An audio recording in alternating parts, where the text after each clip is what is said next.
Hey guys, this is Alex Stiedemeyer from the Christian Metal Pastor 777. And in this video, I really like to talk about, how divorce can be very life-threatening.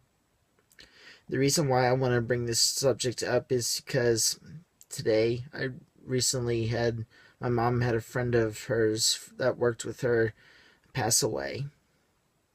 It's really sad, and it was unexpected, but some of the events that happened before that could have been reason why he died.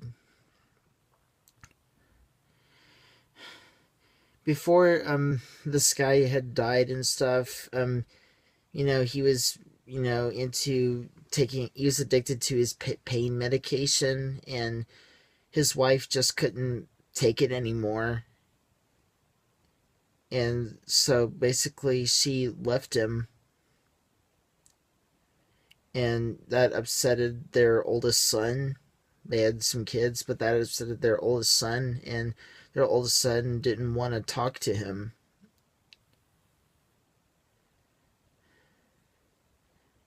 It's just quite honestly, it's disappointing.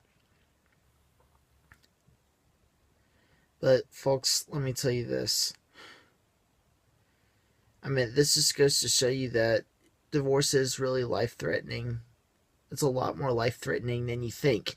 You see that in Ecclesiastes chapter 4, verses 9 through 10, where it says, two people are better off than one, for they can help each other succeed, but someone who falls alone is in real trouble. And folks, there may be a lot of Bible verses that talk about divorce being allowed, but trust me, all of those were written by Moses. And it states clearly in the Bible that God clearly hates divorce.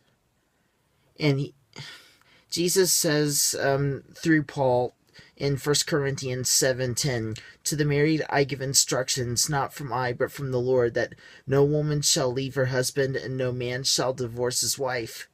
Okay, back then, a woman could leave her husband, but the only thing is that she had to either remain unmarried or be reconciled with her husband. But because a lot of things have changed recently, you really have no choice to be reconciled with your husband, or a husband be reconciled with his wife.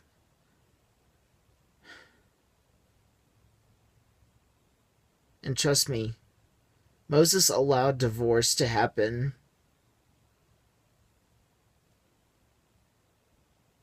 But if we really want to stay closer to God and stay closer in our relationship with Him, and if we ever plan on getting married, do not ever let go of that person. Do you want to end up like this guy that just died recently?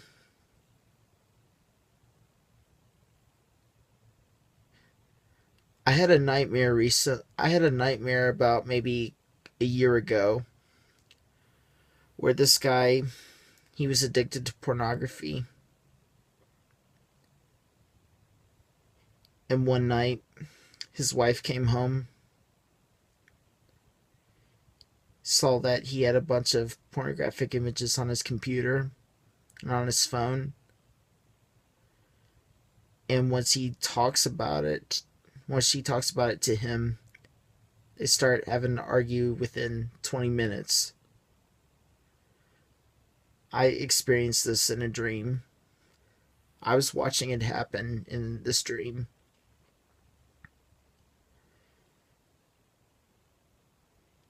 And within that 20 minutes, the husband was trying to do everything he could to not let her go or let her leave the house. And the wife grabs like a vase. She tries to smash it on him, tries to throw stuff at him. This guy goes insane. He tries to look for her, eventually finds her, but then she still runs away again. And then when he gets home, he just couldn't take it anymore. Took a steak knife He stabbed himself 7 times before bleeding out. And then the wife comes home because she forgot her jacket. She ends up crying and calls the ambulance. And when he got to the hospital, he was pronounced dead for at least 3 or 4 hours. But he was resuscitated and brought back to life because God had plans for him.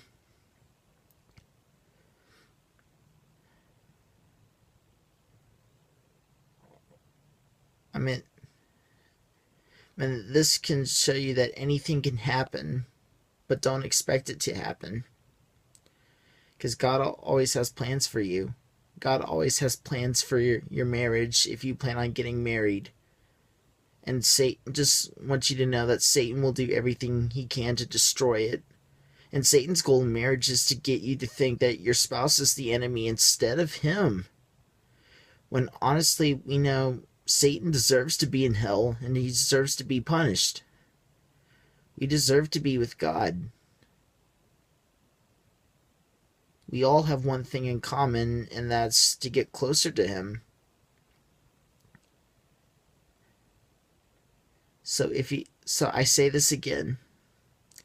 If you plan on getting married, do not ever let go of your spouse ever, no matter what happens. And I honestly pray for you all that if you do get married, that you all will stay together forever, like God plans you to be. And no matter what happens, he will always love you.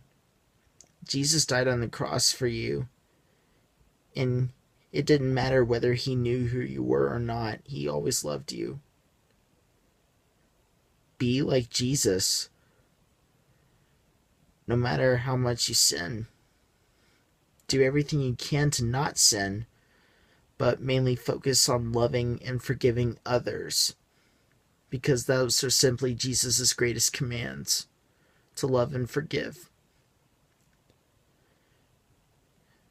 Which is what a lot of couples need to realize when they're in their relationship.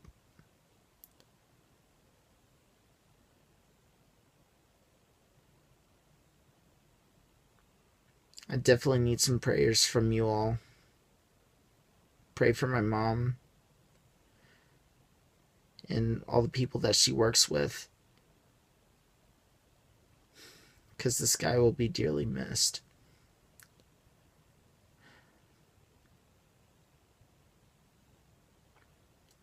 I love you all. God bless you.